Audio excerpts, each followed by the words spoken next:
Welcome to the Wake Up Call podcast. I'm your host, Alicia Hopkins, life coach, recovering perfectionist, crazy animal lover, and your go-to friend for all things wellness.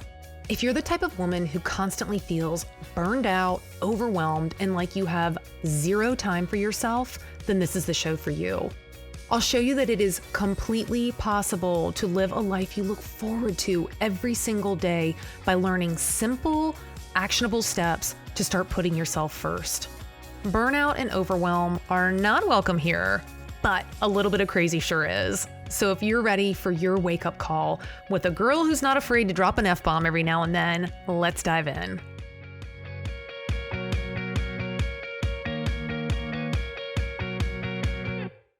Hey guys, and welcome back to another episode of the Wake Up Call podcast. This is your host, Alicia Hopkins, and I'm so glad you are joining me for another episode. So I've been in a little bit of a reflective space lately, and I think a lot of it is, I'm back into coaching clients, and I'm reminded of the place I was. I really need to pinpoint the exact year because I keep saying 4 or 5 years ago, but it was roughly 4 or 5 years ago when my anxiety was at its highest because I was burned out. And I know I've talked about this a lot, right? It's the premise of this podcast, kind of the lessons learned from it. But I really didn't understand what was going on. And I didn't realize I was burned out.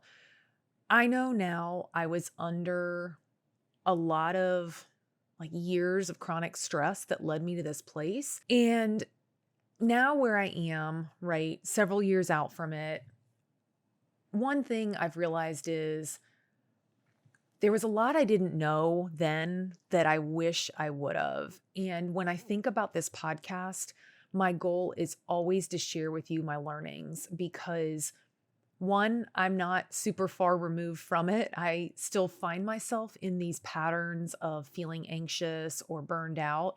Now it's just I'm equipped, right, with tools to figure out how to get myself back to kind of like the baseline. But I remember being in the place where I just wanted someone to tell me what was going on. So I always want to bring it back to that for you, that person out there that is just wondering why you feel the way you do. I always want this to be a resource that you learn something, you connect to something, and help you to see that nothing is actually wrong with you, right? So what I thought would be fun to do in the podcast today is share with you some of the top things that come to mind that I wish I would have known then, right? Like what I know now, if I, Alicia of, a few years back, the girl, just riddled with anxiety, panic attacks, critical thoughts, just a mess. I was exhausted, I was fried and didn't realize it, which is just breaks my heart a little. I know there's other Alicias out there. So I want to share with you some realizations I've had that I hope will be of reassurance to you and maybe help calm some of those thoughts that might be, swirling in your head based on where you're at right now. So I wish I would have understood that the mind cannot overpower the body when it comes to exposure to chronic stress, right? I think we all tend to carry this notion that, where there's a will, there's a way. We can think ourselves through any situation. And all that it leads you to is a lot of freaking thoughts, a lot of really living from your neck up. And what I have come to understand and have become so freaking passionate about is understanding our mind does not operate independent of our body, right? So I know you listening out there, you are one badass chick. You have done a lot of fucking amazing things in your life. And you think, right, you've gotten there because of your willpower, your thoughts, you've told yourself you can do things, so you do it. You've told yourself you can handle a lot, so you take on more. All of these are very thought-based. And you're overlooking your body. Your body can only handle so much stress before it starts falling apart on you, before you start feeling like every day is the same, you feel like you're in a hamster wheel, you start feeling things in your body, you're fried, right?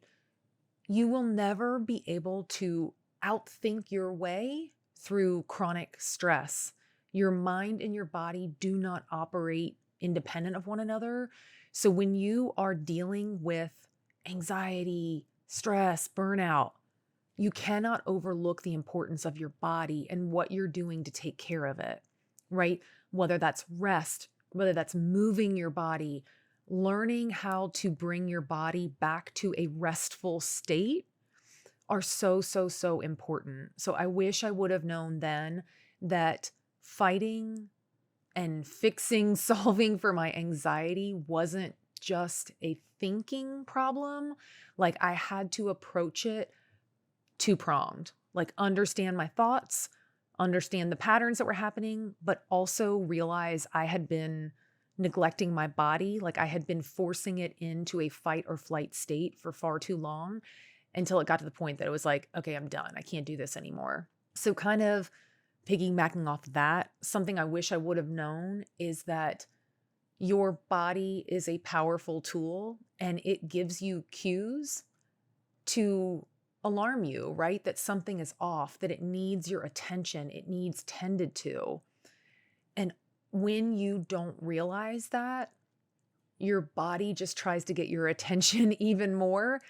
And that's when the things you start feeling just magnify, right? They build because, right, I'm sure you've heard it of like the universe whispers until it needs to slap you. Like I think the same is true with your body. Like it gives you little whispers. And if you ignore them, and mind you, you aren't necessarily intentionally ignoring them. You just don't know. Like we don't know to be cued into our body. So when these little whispers were happening, you didn't realize it. You were too caught up in the busy of your life to even realize these little subtle cues where your body's saying like, hey there, it's me. Like, I'm not feeling so great. I'm really tired. I'm exhausted. I'd really like for you to, slow down a little so I can recover, right? We don't hear those things. So then big things happen, right? You experience panic attacks. I know for me, like a big thing I experience when I get really worked up too is like even I get like a shooting sensation down my arm. My limbs will go numb sometimes. Like these all started happening because of little cues I missed along the way. So understanding your body is a powerful tool and wants to work with you, and that these sensations aren't necessarily something wrong with you. Now, right, I need to put the disclaimer, like for me, when these started happening, I was in my doctor's office a lot, right? So I don't want anyone to hear this. Like it is so important to seek, medical assistance or like get the advice from a professional with symptoms. I know for me, even just I had stress tests, all this stuff, it helped bring a little bit of peace of mind. Like, okay, my body is okay. Like, it's almost like I had to check that off first. And then I could start understanding like the deep wisdom that my body actually was like, that it has. I had no idea. So yes, always like go seek medical advice of what the symptoms are just to make sure there isn't anything there. I'm just saying now for me, I understand the sensations and the things that were happening in my body were never about something being like medically wrong or like, my heart not working as it was intended. My body was actually operating as intended. I didn't know how to read the cues. So, right then it manifested into bigger, scarier, things reactions in my body that made me listen and realize, hey, like we got to change something. Another thing I wish I would have known because it fueled a lot of, it fueled me to get to a place of burnout. I wish I would have realized it's not my responsibility to fix people in my life. Like it's not my responsibility to fix others. Two things. It's my responsibility to focus on me first. I wish I would have realized that. And also, too, you don't have the capability to fix someone, right? So I exhausted myself with worry and, oh God, if anyone in my life was experiencing something difficult, I felt like it was my responsibility to solve it for them. And all I was doing was splintering myself, right? Because I became so hyper focused on everyone else and what was going, like whether they were experiencing hurt or hardship, being deeply empathic, as I'm sure many of you are that are listening, right? Like your heart hurts to see someone go through something difficult. So you feel like you want to do anything and everything in your power to take that pain away. But the reality is you can't fix it, right?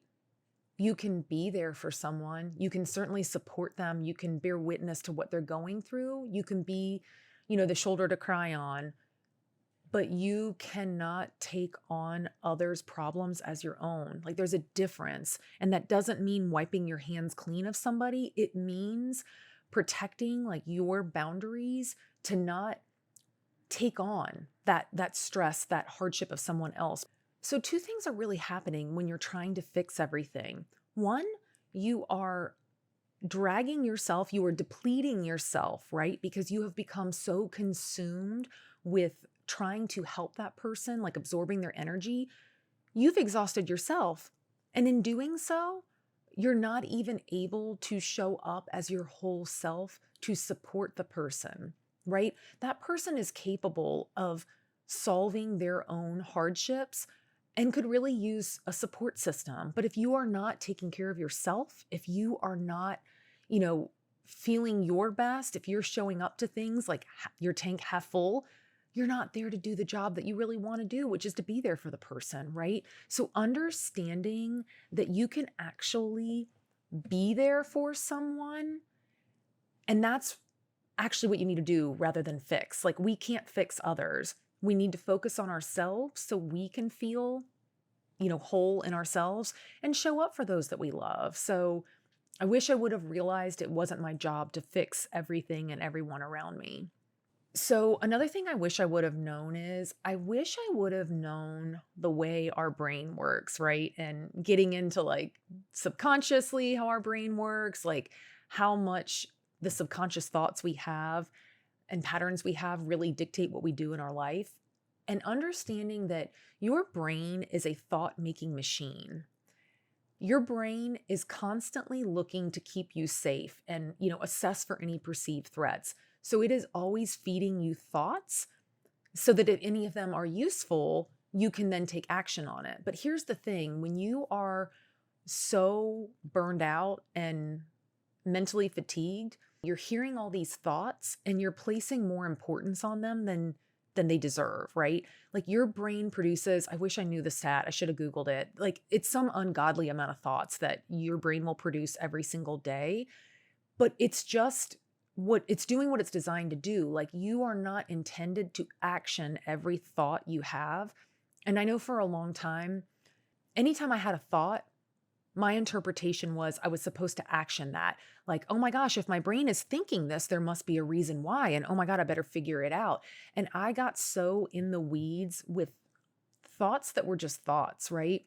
And when you can start to just let yourself observe thoughts that happen and not necessarily hook into them, you can discern, what are the things that you need to act on versus what are just the things that like your brain's doing. Like, okay, thanks brain. Like you're doing your job. You're just giving me a lot of information and it's my job to figure out like, do I actually want to act on this? Or is this just one of those thoughts you're creating and I don't have to do anything with it, right? Going into that notion that we so often live from the neck up, I think we get ourselves so caught and hooked on thoughts that we begin living from our head and not the actual world that's happening around us, right? Like engaging more than just like your brain. And like I said, I just wish I would have understood that thoughts are just thoughts and I get to choose how I respond to them. And just because my brain produces a thought doesn't mean it's true. It doesn't mean it's helpful. It doesn't mean I have to do anything with it. It's just doing what it's supposed to do. I wish I would have understood how much patterns were playing out in my life on autopilot that I just accept it as fact. And what shows up for me around that is how strong my desire to be a people pleaser, how strong perfectionism was playing out, that need for control via fixing. Those patterns dictated so much of what I did, and I didn't know it. I had no idea. I wasn't aware of it. And as I began to identify that these are patterns, right? That quite frankly tend to come from coping mechanisms. They've helped keep you safe, they helped you achieve in your life. And being able to identify and recognize that, you start to see the shift where these patterns aren't your reality, like they're patterns, and you can actually start rewiring those patterns to live how you want to, not how you're patterned to. Like, we really underestimate how many things happen subconsciously and on autopilot. And when you can start becoming consciously aware of the patterns that play out in your life, you can start choosing a different direction, right? And for me, those patterns of people pleasing and perfectionism led me to a very anxious place because I was constantly trying to get it right. I was constantly trying to keep other people happy. I was constantly trying to live to this mold, this standard that just wasn't possible, right? I was trying to be the girl that did it all, showed up for everyone with a smile on my face and this perfect life. And it just left me in pieces inside. And I didn't realize it. Like, I was breaking down by allowing these patterns to still keep playing out. So if you can start becoming aware, right? Like, those patterns, I know a lot of us as women struggle with people pleasing and perfectionism, but get curious in your own life, what patterns may be playing out for you that you're accepting as the way it is, because it's not, right? I wish I would have known to connect to the things that made me weird or unique rather than try to hide them. I have worked with a coach, Lauren Woodrick. She's amazing. And she's got a podcast, definitely check her out. But she calls it like letting your freak flag fly. And here's what I mean by that. We are all individuals born with unique talents and gifts. Like, the things that make us quirky, I think, are actually what make us perfect. But somewhere along the way, we start picking up in our development that it's safer to be a part of the pack rather than being an individual. And I know for me, I compromised and buried a lot of the things that made me me for the safety that came from acceptance, being normal, right? Quote unquote, being like everybody else. And in doing that, it ultimately was a betrayal of myself, right? Because there were parts of me that were wanting to be, right, like visible and present in my life, but I told myself they couldn't because that's not what would gain me acceptance. So here I am. I mean, right, I'm 41 years old going like, oh my God, like, I spent so many years trying to be a different version of myself rather than just being me, right? So things like, I am like a deeply emotional, like, I love all the feelings. I love talking about feelings. I love understanding why we do the things we do and how we relate to one another. Like, I geek out on that stuff. And this podcast, right, was a representation of me honoring like that thing that makes me weird and quirky and unique. Like, I love this stuff. I could talk about it all day long. And by, allowing it to come forward in the podcast, my social media, like connecting with others, I love deep conversations. Like, that's what makes me me, right? But I told myself I couldn't be that for a long time. So, there's other things, right, that I have started. If it's something that I'm like, oh, I used to do that, or I wish I could do that. It's no more wishing and burying. It's like, no, it's fucking go time. Like, bring it forward. Bring what makes you, you, like your weirdness, like bring it out, right? Like, it just represents you showing up as all parts of yourself. And you deserve to do that, because I think when we hide it, that's when we really start suppressing a lot of emotions and you're not allowing yourself to be you, and it builds up. And I believe it builds that tension. Like I think about for me and my anxiety, it's because I was hiding a lot of myself and it just built up in me until at a certain point I realized I needed to start really being me, right? And in doing so, there's a lot of freedom that comes from that. I don't feel that tension as much anymore because now as I think about something, I do it. I try to not have fear or the need for acceptance hold me back in putting that forward anymore. So I wish I would have known that I could trust myself and I didn't have to rely on things outside of me to say I was okay. I did a podcast episode earlier, gosh, probably the end of last year on like this need for external validation and like where does it come from? I spent way too long looking to someone or something outside of myself to tell me if I was doing things the right way or for someone to fix me. And I completely underestimated my own ability to trust myself. And I think when we don't trust ourselves, we are standing on a shaky foundation because each and every one of you listening to this podcast right now is worthy of trusting yourself. You're capable of trusting yourself, and you yourself are like your most powerful asset. But we are led to believe we can't rely on ourselves, that we must need someone else outside of us to fix it. And I don't know, this is sort of like as I've started leaning more into, I don't know, trusting my own internal compass. I think a lot of it too, this trusting myself has started coming from really like working with my body and getting connected to it because when you start connecting to all parts of you, you realize like, hey, I actually know more than I gave myself credit for, right? And I wish I would have realized I could have trusted myself and what I wanted to express or wanted to do in my life.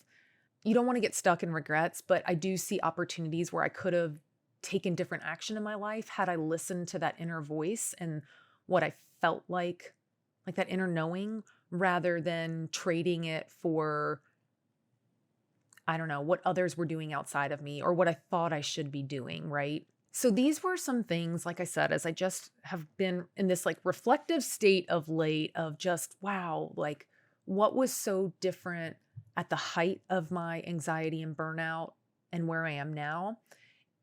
And I also think that it's important to share some of the ways I started like changing the course of things.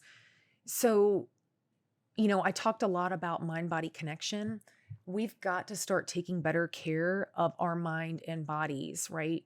You hear me talk a lot about move your body, finding stillness, like journaling, getting your thoughts out, go to therapy, get a coach, but a lot of it too is just this actual physical, like how are we tending to our bodies? And it sounds silly, right? As adults, you would think that we know better. I saw a meme or something on social recently that said, this person said that they think that personal development should be renamed as adult development. Like somehow we think like once we are done being children, like we should just know how to operate in our lives. But I think that there are unique stressors and things that happen in our lives as adults that nobody has like the playbook for. We all just think we know what to do. And I think one of those things is we overlook the importance of taking care of our body. And not in the way of like, when we think about our bodies, I think a lot of us get attached to this notion it means it's to work out and lose weight. And I mean something far greater, like really tending to your body. When it says, I'm tired, slow down. When it says, I need rest, rest. If it tells you something doesn't feel right, listen, right? We've got to start taking better care of our minds and bodies. And I think as you start doing that, you get back to that solid foundation, right? And you find more calm and presence and peace in your life. I think getting curious about the patterns or why you do things the way you do is a huge piece of it, right? Getting curious, which I think a great way to do that is Certainly you can go to therapy, you can work with a coach, journaling, but even just being able to get still enough and quiet enough to even notice, right, these patterns or things taking place in your life and just questioning, like, does it have to really be this way or is there another way? Like, we don't get slow enough to even have the ability to get curious when we are just operating in go mode all the time, right? I think in that slowing down and understanding that you need time for yourself, it allows you to connect to the parts of you that maybe you've left behind somewhere. I think that's a huge thing, right? Of just doing an inventory, right? Of what are things you want and value for your life, and are they present? Like, bring those things forward. I think that's been a huge help. And again, just going back to, I think, working with people who saw me for me, like surrounding myself with a community, both through friends or, peer networks, and also professional networks of, being in a space where someone can validate everything you're thinking and feeling is real. You're allowed to think that way. Nothing's wrong with you, right? Really dispelling this notion that we're broken, I think, is huge and so important, because you're not broken. You're exhausted, you are fried, and you are running on patterns in your life that you think you're supposed to, and they're just not true. So I hope this is helpful. If you have a desire to tap into some of my learnings on an individual basis, I want you to know that I'm available for coaching. I have a 12-week coaching program that I'm really proud of. It's been a lot of fun. And I want you to know I don't ever show up from a place of telling you what to do, because I actually had a client tell me recently that one of the reasons she enjoys working with me is that I am a student myself, right? Like, I am still just trying to navigate this thing called life. I think I've made some progress in some areas. I got a ways to go in others, but I want to share this with you because I know what it's like to be in that place where you are so lost in your overwhelm and burnout that you feel like you don't even know how to put one foot in front of the other. So if you are interested in getting one-on-one support with that, shoot me a message at Alicia D. Hopkins on Instagram. I'd love to tell you more. And guys, thank you as always for joining me on the podcast. I love, love, love. This was one of my things that was connecting to my weird, right? Is putting it all out there on the podcast. So I appreciate you for tuning into my weirdness, right? Connecting on this. And I cannot wait to find you on a future episode. Bye, guys. Thank you so much for listening to the Wake Up Call podcast. If you liked what you heard today, I would love for you to subscribe and leave a review. It takes just a few minutes and does wonders for helping other people find the podcast. If you want to connect outside of the podcast, you can do so by following at Alicia D. Hopkins on Instagram. And if you really liked the episode you just listened to, do me a favor. Would you screenshot the episode and tag me? I would love to see what's resonating with you. Thank you for joining me today, and I hope today's episode helped you to see that you can wake up to the change that's possible in your life.